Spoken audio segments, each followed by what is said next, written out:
Hello everyone, in this video I will be talking about some of the advanced skills used for analyzing the data. In my previous video I have explained basic exploratory data analysis.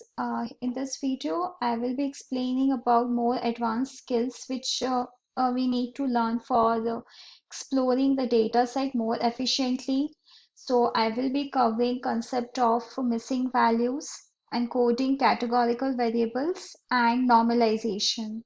So I'm just loading the libraries which are the important libraries for the performing EDA, that is NumPy, Pandas, Matplotlib, Seaborn.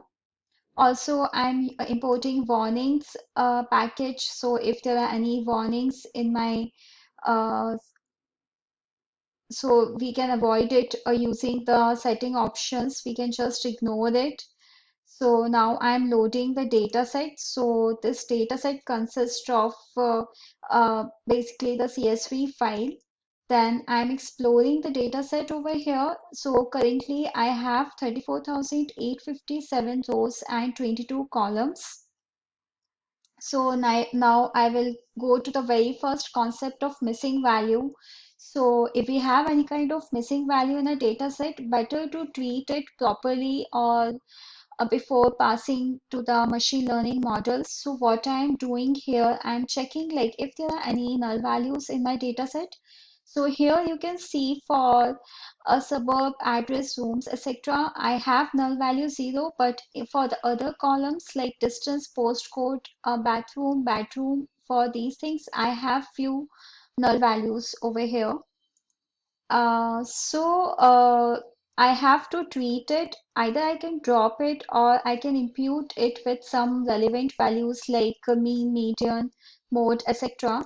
So before doing that, what I am doing, I am creating a copy, the second copy of the data frame because it is always good practice to keep the original data set intact in case if we want for the future reference. So here I'm creating a copy and then I will be performing any kind of manipulation on data on the uh, copied data frame.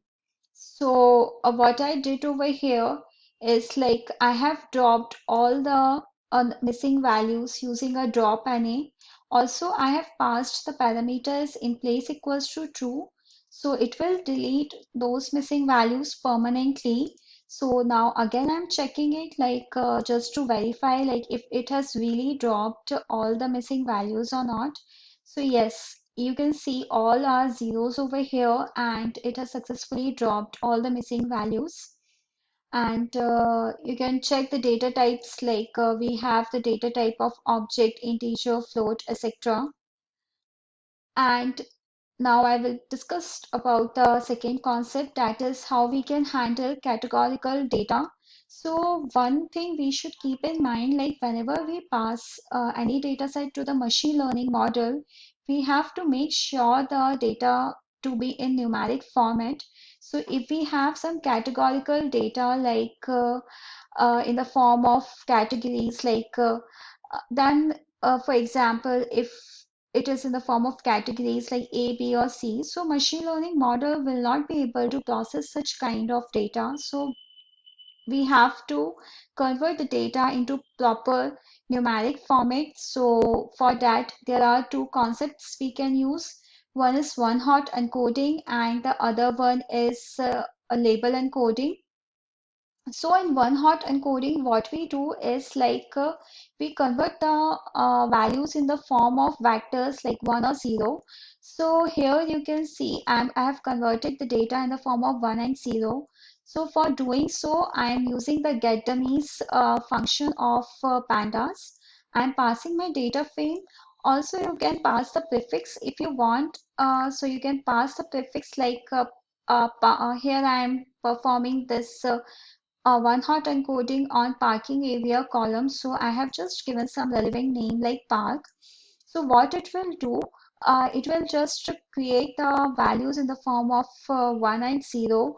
So you can see here, I'll just explain it with the small example.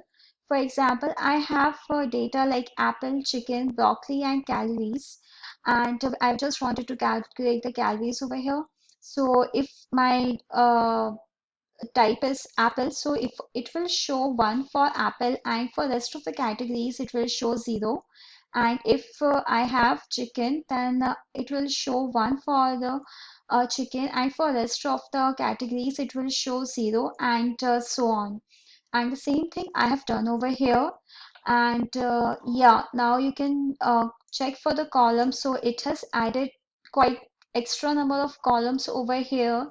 And this is, I would say, one of the disadvantage of using one-hot encoding, because it unnecessarily increases the column.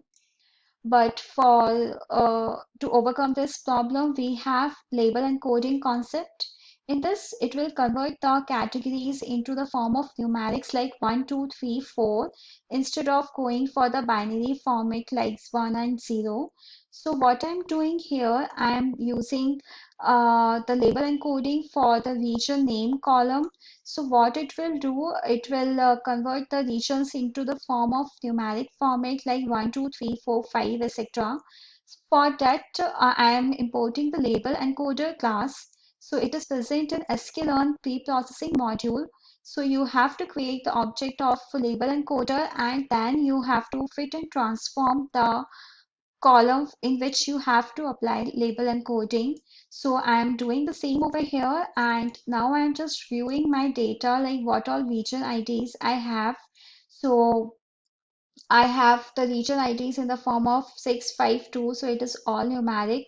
So yeah, guys, so this was all about uh, encoding the data. And one more thing you can do is you can directly use the one hot encoder.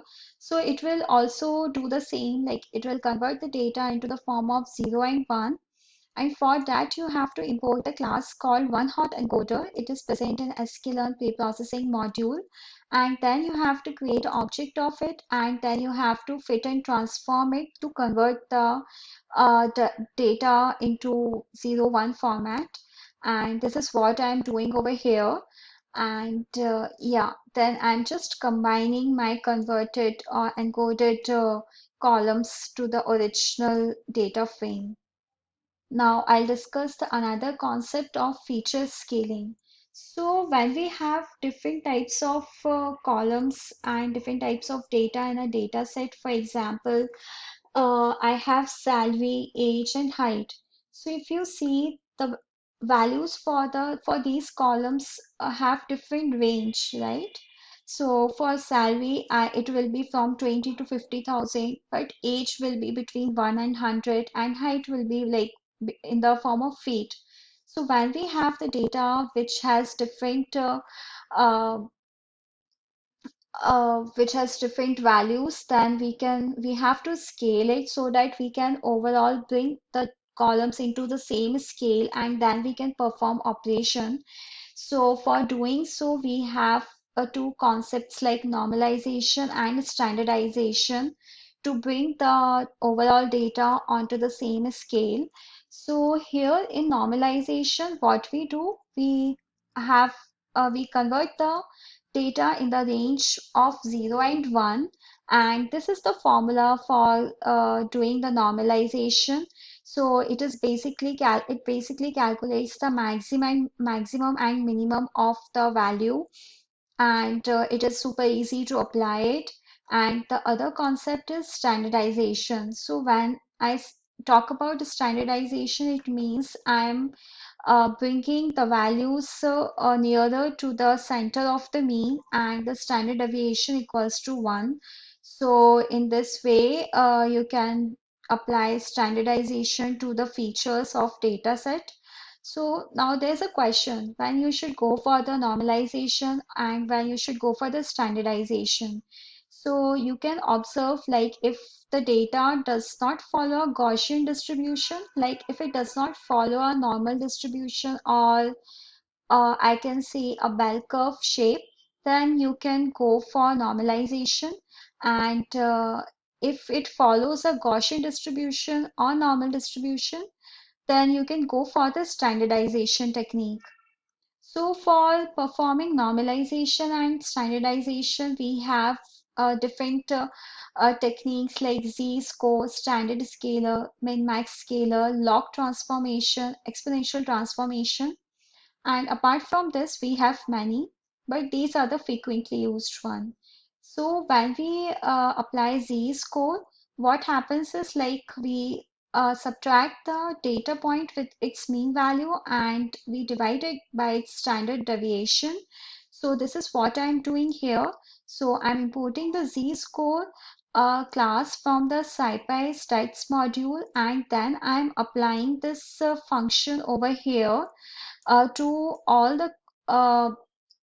uh, columns of my data set. Like I'm applying it to the rooms column of my data set, so it will just normalize the data in this format. And the second one is standard scalar. So it stands for standard normal distribution, and as I already discussed, it will bring its distribution with a mean value 0 and standard deviation 1.